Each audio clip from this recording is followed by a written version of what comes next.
मैं हिंदुस्तान में रहकर मस्जिद के बाहर हिंदू के हाथ से मरना पसंद करूंगा, ना कि मैं पाकिस्तान जाकर मस्जिद के अंदर मुसलमान के हाथ से मारा जाऊं। मजहब के नाम पर जो कत्ल गारत हो रहा है, मुझे एक बंदा पसंद आने शुरू हो गया है, उसका नाम था जवाहरलाल नेहरू। सर आपको जवाहरलाल नेहरू भी पसंद है, आपको गांधी भी पसंद है, कायद आज़म पसंद नहीं? मैं बहैसियत शिया मुसलमान इंडिया में ज़्यादा सेफ हूँ बनिस्बत पाकिस्तान के। सर आपने मेरी पॉडकास्ट में कहा था कि मेरे नाना ने पाकिस्तान आकर गलती की। जी बिल्कुल। तो सर अगर आपके नाना ने गलती की थी तो आप इस गलती को सुधार लें, आप इंडिया चले जाएं। आप सब्बर जैदी पाकिस्तान की सरकार में रह करके पॉलिसी मेकर रहे हैं। अब आप अंदाज़ा लगा सकते हैं कि अगर सब्बर जैदी के साथ ही सब कुछ हो सकता है, सब्बर जैदी ऐसा महसूस कर सकते हैं, तो शेष पाकिस्तान का क्या हाल होगा। पाकिस्तान में जो अदर फ़िरके हैं, चूँकि इनके 72 फ़िरके हैं, बात याद रखिएगा। जैसे जात व्यवस्था जो हमारे यहाँ ही टारगेट करते रहते ना लोग, खासतौर से एक स्पेशल कम्युनिटी जो देश में हमारे लोगों को टारगेट करती है, कहती है कि इनमें इतनी सारी जाति हैं, है ना, इसको अधिकार नहीं दिया, उसको अधिकार नहीं दिया। होगा, समस्या पूरे दुनिया में है, पर इस तरह से कभी नहीं हुआ कि हमारे यहाँ पर हम लोगों ने किसी दूसरे की पूजा स्थल पर कोई बम रख दिया हो, है ना, उसके उपासना स्थल तोड़ दिए हो। हमने कभी ऐसा नहीं किया, हम लोग हमेशा टॉलरेट रहे हैं। अब बात कर लेते हैं पाकिस्तान की। जब सब्बर जैदी जैसा व्यक्ति जो पॉलिसी मेकर है पाकिस्तान में, ठीक है, वो ये सब चीज़ें फेस कर सकता है, तो आप अंदाज़ा लगा सकते हैं कि पूरे पाकिस्तान का या पूरी दुनिया का क्या हाल होगा। ठीक है, एक बात और, हमारे भारत की अगर हम बात करें तो हमारा भारत हमेशा से सहिष्णु रहा है, चाहे कोई व्यक्ति हो, चाहे कोई जात हो, चाहे कोई मत हो, चाहे कोई मजहब हो, चाहे किसी भी रेस के व्यक्ति हों, आप काले हों, गोरे हों, कैसे भी हों। इंडिया में अगर आप आए हैं तो इंडिया ने आपको हमेशा शरण दी है। बड़े अच्छे एग्जाम्पल इसको लेकर के सेट किए सकते हैं। फॉर एग्जाम्पल, अगर मुस्लिम म्यांमार में मारे गए तो रोहिंग्या कहाँ भागे? बीच में तो बांग्लादेश पड़ता था, बांग्लादेश में रुक जाना चाहिए था, पाकिस्तान चले जाते, कहाँ आए? आज भी इंडिया में ही हैं, यहीं का नमक खाते हैं, यहीं को गालियाँ देते हैं, यहीं पर थूकते हैं।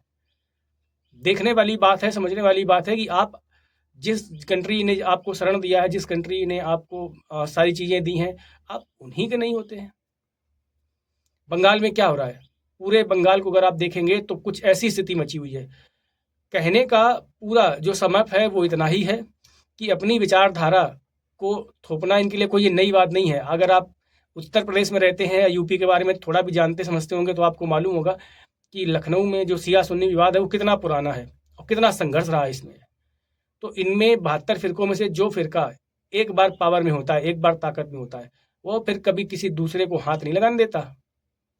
वो वही जो चाहता है वही होगा। फिर इस तरह का जो वीडियो है मैं आपके लिए लाया हूँ, पूरा वीडियो देखिएगा, फिर इस पर बातचीत करते हैं। ठीक है, अब हम तो इसकी बुनियादों के बारे में बात कर रहे हैं। हम तो ये बुनियादी सवाल कर रहे हैं अब कि भाई हम आज इंडिया में होते तो ज़्यादा सिक्योर होते। मैं इस फील करता हूं कि आज मैं ज़्यादा सिक्योर होता। अब उन्होंने जो जहां पर आकर चीज़ों को बड़ा सेंटिमेंटल हो गया, वो ये हो गया कि जब वहां से जख्मियों की एम्बुलेंसेज आई तो उन्होंने एम्बुलेंसेज को रोक लिया और एम्बुलेंसेज में उन्होंने कहा कि दिखाएं, कार्ड दिखाएं, कौन शिया है कौन सुन्नी है।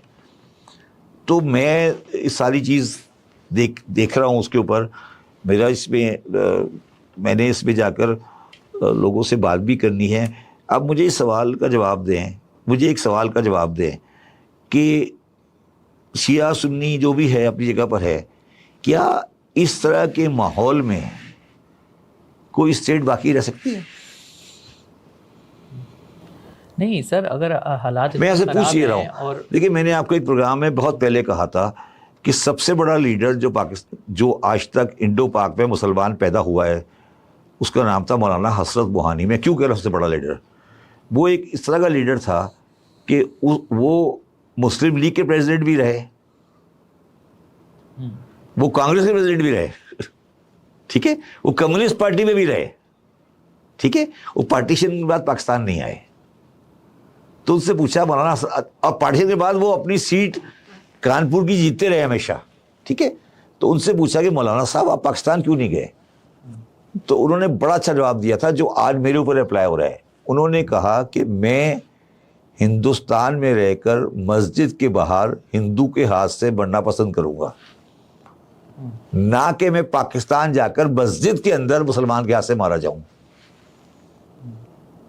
पाकिस्तान में मैं कम से कम आपको 2000 शिया बता सकता हूं जो मस्जिद के अंदर मारे गए हैं, और कोई 2000 सुन्नी बता सकता हूं जो मस्जिद के अंदर मारे गए हैं। तो ये मुल्क तो वो है जिसने मुसलमानों को मस्जिदों के अंदर मार दिया है, ठीक है। अब हम तो इसकी बुनियादों के बारे में बात कर रहे हैं, हम तो ये बुनियादी सवाल कर रहे हैं अब कि भाई हम आज इंडिया में होते तो ज़्यादा सिक्योर होते। मैं इस फील करता हूं कि आज मैं ज़्यादा सिक्योर होता। सर आपने मेरी पॉडकास्ट में कहा था कि मेरे नाना ने पाकिस्तान आकर गलती की। जी बिल्कुल। अभी भी आपने यही इसी तरह की कोई एक बात की है। तो सर अगर आपके नाना ने गलती की थी तो आप इस गलती को सुधार लें। आप अच्छा मैं आज भी ये कहता हूँ कि मैं बहैसियत शिया मुसलमान आज इंडिया में ज़्यादा सेफ हूँ बरूद पाकिस्तान के। मैं यही तो कह रहा हूँ सर, आप चले क्यों नहीं जाते? अच्छा मैं इसलिए नहीं चला जाता कि मैं पहली बात आपके कहने पे क्यों जाऊँ।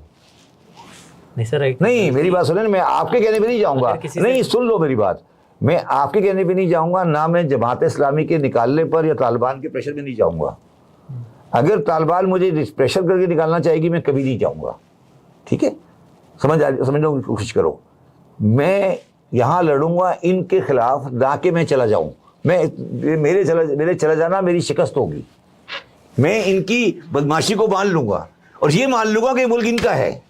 ट्राई टू अंडरस्टैंड, गलती को सुधार। मेरी बात समझो ना, मेरी बात समझ में क्या कह रहा हूँ। मैं कह रहा हूँ कि मेरे नाना ने ये गलती की थी कि एक इस्लाम और मुस्लिम स्टेट के दरमियान में कन्फ्यूजन जो जिन्ना साहब छोड़ गए थे उसको समझा नहीं पाए, ठीक है। अब आप ये कह रहे हो कि मैं इंडिया चला जाऊँ, इंडिया जाना मेरी रिट्रीट है ना, मैं तो इनको सीधा कर दूंगा ना। मेरा सवाल ये है कि सीधे होने जा रहे हैं। जो मुझे नीचे नज़र आ रही है ना इस्माइल हनिया के जो मर्डर के बाद मुझे चीज़ें नज़र आ रही हैं, मैं आपसे ज़्यादा देख रहा हूँ, मुझे नज़र आ रहा है कि क्या होने जा रहा है। मैं आपको मुझे बिल्कुल साफ नज़र आ रहा है कि स्क्रीन पे क्या नज़र आ रहा है। मुझे स्क्रीन में नज़र साफ नज़र आ रहा है कि ईरान कहाँ तक जाएगा, सऊदी अरब कहाँ तक जाएगा, इसराइल कहाँ तक जाएगा। बिल्कुल स्क्रीन बिल्कुल साफ है हमारे लिए, ठीक है। पाकिस्तान क्या करेगा हमें बिल्कुल पता है। अभी तक पाकिस्तान के मेरे ख्याल 5-6 घंटे हो गए हैं, 8 घंटे हो गए हैं। पाकिस्तान का तो वज़ीर खारजा का बंदा भी नहीं सामने आया टीवी पे। नहीं मज़ामती बयान आया। नहीं मज़ामती बयान है, टीवी बंदा नहीं आया। अच्छा सर लास्ट क्वेश्चन, अगर इंडिया आपको जो है वहाँ की शहरियत ऑफर करे तो आप कबूल कर लेंगे? नहीं, इंडिया अगर मुझे शरीयत कबूल करेगा और पाकिस्तान की शरीयत मुझे छोड़नी पड़ेगी तो नहीं करूँगा। इंडिया में तो है ही नहीं डबल नेशनलिटी, इंडिया में डबल नेशनलिटी नहीं होती।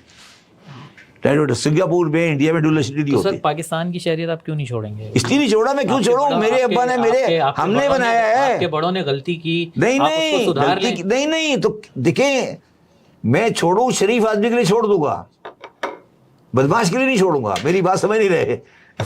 अगर शरीफ यहाँ आ जाएंगे मैं छोड़ दूंगा इनके लिए, शायद चला जाऊं, मगर ये बदमाशी से आ रहे हैं ना, इनको नहीं आने दूंगा। Try to understand two different things. नहीं उस वक्त जब आपकी मेरी बात हो रही थी उस वक्त तो आप हालात से काफी डिसहार्ट थे। नहीं मैं तो आज भी हालात से डिसहार्ट हूँ। नहीं मैं भी आज भी हालात से डिसहार्ट हूँ। मैं तो कह रहा हूँ गलती थी। मैं तो आज भी कह रहा हूँ कि पाकिस्तान की क्रिएशन उस टाइम की रॉन्ग नोशन थी, मजहबी बुनियादों पर बनाना गलत था और बांग्लादेश का बनने की बुनियाद उसको सही हो गया था। और मैं आपसे फिर एक और बात कह रहा हूँ, ये आप लोगों की गलतफहमी है कि पाकिस्तान इसलिए बना था। मैं आपको दोबारा रिक्वेस्ट करता हूं और सबको रिक्वेस्ट करता हूं कि 1940 की लिखी हुई किताब, 1940 में किताब लिखी थी B.R. अम्बेडकर ने, Pakistan and partition of India, Pakistan and partition of India. वो किताब पढ़ें, फिर आपको समझ आएगा पाकिस्तान क्यों बना, किसने बनाया। और आयशा दलाल की किताब पढ़ लें कि पाकिस्तान क्यों बना और किसने बनाया, यह किताब पढ़ लें। देखिए मैं कहना नहीं चाह रहा था मगर मैं आपके आज प्रोग्राम में कह रहा हूँ, अब मज़हब के नाम पर जो कत्ल गारत हो रहा है उसको देखते हुए मुझे एक बंदा पसंद आने शुरू हो गया है। उसका नाम था जवाहरलाल नेहरू। क्यों सर? आपको जवाहरलाल नेहरू भी पसंद है, आपको गांधी भी पसंद है, कायद आज़म पसंद नहीं? मुझे नेहरू गांधी के बारे में कई बात नहीं की, गांधी के बारे में कई बात नहीं की। जवाहरलाल नेहरू मुझे क्यों पसंद आया पता है आपको? उसका बयान है, आपको पता है, और बयान नहीं किरदार है। उसने कहा मैं कभी किसी मजहबी इमारत में दाखिल नहीं हुआ जिंदगी में। आपको पता ही है? कितने लोगों को ये बात पता है? जवाहरलाल नेहरू हिंदू स्टेट का फाइनेंस मिनिस्टर था, प्राइम मिनिस्टर था 24 साल। प्राइम मिनिस्टर था, उसका ये रिकॉर्डेड बयान है अपनी बायोग्राफी में, मैं कभी किसी मजहबी इमारत के अंदर दाखिल नहीं हुआ, ये कहा है उसने। वो मुझे जब मैं इन मजहब के नाम पे इंसानों का खून बढ़ता देखता हूँ तो मुझे नजर ये याद आता है। मैं पता नहीं आप इसको चलाएंगे या नहीं चलाएंगे, मैं इस सारे प्रोग्राम को एक शेर पे ख़त्म करता हूँ। मैं जनरली शेर नहीं पढ़ता, मगर मैं आपके प्रोग्राम पे शेर पढ़ देता हूँ आज, ठीक है। वो शेर है, लाशे शब्बीर पे खड़ा सोच रहा था इस्लाम, लाशे शब्बीर पे खड़ा सोच रहा था इस्लाम, फ़ायदा क्या हुआ काफिर को मुसलमान करके। अगर आप अपने बैकयार्ड में सांप पालेंगे तो आज नहीं तो कल वो कभी ना कभी आपको जरूर डसेगा। ये कहावत हमने सबने सुन रखी है, और ये कहावत आज के परिप्रेक्ष्य में पाकिस्तान पर या जितनी भी मुस्लिम कम्युनिटी है उन पर एकदम फिट बैठती है। अभी आप सबर जैदी को सुन रहे थे, वो लगातार इस बात का क्लेम कर रहे हैं पाकिस्तान की मीडिया पर बैठ करके कि मैं हिंदुस्तान में हिंदुओं के हाथों मरना पसंद करूंगा, बजाय पाकिस्तान में मस्जिद के अंदर किसी मुस्लिम के द्वारा मारा जाना। पर अगर आप ध्यान से देखो तो क्या ये केवल पाकिस्तान में ऐसा है? जी नहीं, ये पूरी दुनिया में ऐसा ही है। हम हिंदुओं को ये सब लोग जो है ना, मीम भीम का नारा दे करके बांटने की बात करेंगे कभी न कभी, कई बार बेवजह में, जबकि कोई ऐसा मुद्दा ना हो फिर भी हर जगह पर जात का एंगल घुसेड़ देते हैं। पर ऐसा नहीं है। अगर आप देखें तो पूरी दुनिया में जहाँ जहाँ पर भी ये लोग हैं, वहाँ पर जो एक कम्युनिटी है, इनकी एक फिरका है, उसने दूसरे फिरकों को लेकर के फतवे दिए हुए हैं। एक फतवा नहीं है, दो नहीं है, जन जाने कितने ऐसे फतवे हैं जो ये लोग एक दूसरे को लेकर देते हैं। अगर आप भारत में रहते हैं तो आपने यूपी में देखा होगा कि सिया और सुन्नी का विवाद कितना चरम पर रहा है हमेशा, है ना। तो चाहे जहाँ पर हो, ये एक कम्युनिटी, इनमें से एक फिरका जो भी ताकत में होगा वो शेष अन्य सभी फिरकों को दबा के रखता है। तो पाकिस्तान के परिप्रेक्ष्य में अगर देखें तो पाकिस्तान ने तो हमेशा इस तरीके से काम किया है। तो जो आप बोएंगे ना वही तो काटेंगे। जब आप वो इंडिया में रहा करते थे 47 से पहले, है ना, तब आपको लगता था कि हम कल्चर में अलग हैं, हमारा खान पान अलग है, हमारा मत मजहब अलग है, हम एक साथ नहीं रह सकते। अभी क्या हुआ? अब तो सब कुछ एक है ना। क्या हो रहा है सीरिया में, है ना, क्या हो रहा है बांग्लादेश में, क्या हो रहा है पूरे मिडिल ईस्ट में, सब जगह पर यही हाल है, ठीक है। तो आप लोगों को ये सोचने की आवश्यकता है कि प्रॉब्लम कहाँ है। प्रॉब्लम आपकी आइडियोलॉजी में है, ठीक है, जो आप अपने के अलावा दूसरे किसी को बर्दाश्त करने की मूड में ही नहीं रहते कभी, ठीक है। टॉलरेंस जो हमें आप बताते रहते ना, मैं बहुत सारे लोगों को देखता हूँ टीवी पर डिबेट्स वो आते हैं जो बताते हैं कि हाँ, India has become lot of intolerant nowadays. ये सब जो बातें हैं ना, ये सब सोशल मीडिया पे लिखेंगे, गंगा जमुनी तहजीब, ये सोशल मीडिया पर लिखेंगे, पर क्या मतलब है इसका? गंगा जमुनी तहजीब जहाँ पर नहीं है, जहाँ पर केवल केवल जहाँ मुस्लिम लोग रहते हैं वहाँ पर क्या स्थिति है, आप कभी इमेजिन करके देख लो। और अगर आपको यकीन ना हो तो सब्बर जैदी का पूरा वीडियो देख लो, ठीक है। मैं इस तरीके के वीडियो जो है ना वो लाता हूँ आपके लिए। उसका रीज़न ये है कि लाना इसलिए आवश्यक है ताकि हमारे यहाँ भारत के लोगों को ये सच्चाई पता चले कि पाकिस्तान क्या है, किस तरीके से वहाँ के लोग रहते हैं, किस तरीके से लोग सर्वाइव कर रहे हैं, कैसा क्या है। अगर देखो, पॉडकास्ट को देखने का, या जो मैंने ये सीरीज शुरू करी है जिसमें ये आज मेरा पहला वीडियो है इस चैनल का, कि जो भी पॉडकास्ट में आते हैं लोग, आपने इंडिया में भी देखा होगा या किसी भी कंट्री में देखो, तो कई बार वो लोग काफ़ी फेमस लोग होते हैं पहले से ही। कभी वो गवर्नमेंट रहे होते हैं या फिर वो कुछ उन्होंने ऐसा कार्य किया होता है जिसकी वजह से लोग उनकी बात सुनते, समझते या मानते हैं। सब्बर जैदी कुछ इसी प्रकार के व्यक्ति हैं। ऐसे पाकिस्तान में न जाने कितने लोग हैं जो अपनी आवाज़ उठाते हैं और उनकी आवाज़ दब करके रह जाती है, या वो सच बोलने का साहस करते हैं पर उनको साथ देने वाला कोई नहीं मिलता है। इस तरीके के जो कंटेंट, जो वीडियोस होंगे, मैं वो आपके लिए लाता रहूँगा।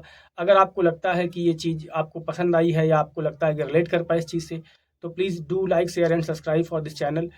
और इस चीज़ को, कंटेंट को खूब घुमाइए ताकि अधिक से अधिक लोगों तक ये बात पहुँच सके कि जितना आसान हिंदुस्तान में रहना है, जो डेमोक्रेसी आप लोग एंजॉय कर रहे हैं बिकॉज ऑफ अस हिंदूज़, समझ रहे हो, वो डेमोक्रेसी आपको पूरी दुनिया में कहीं देखने को नहीं मिलेगी, ठीक है। तो बी थैंकफुल फॉर हिंदूज़। बहुत बहुत धन्यवाद किया करो, जहाँ भी मिला करो तुरंत। हाँ, बहुत बहुत धन्यवाद। हम आपकी वजह से डेमोक्रेसी जी रहे हैं। ये सामने वाली जो कम्युनिटी है उसको करनी चाहिए, हिंदुओं को, ठीक है। तो पहले इस तरह के जो कंटेंट है, अगर आपको लगता है कि हमारे लिए बेहतर है, हमने देखना अच्छा लगा है, तो प्लीज़ मैं दोबारा बोलता हूँ, do like, share and subscribe. मिलते हैं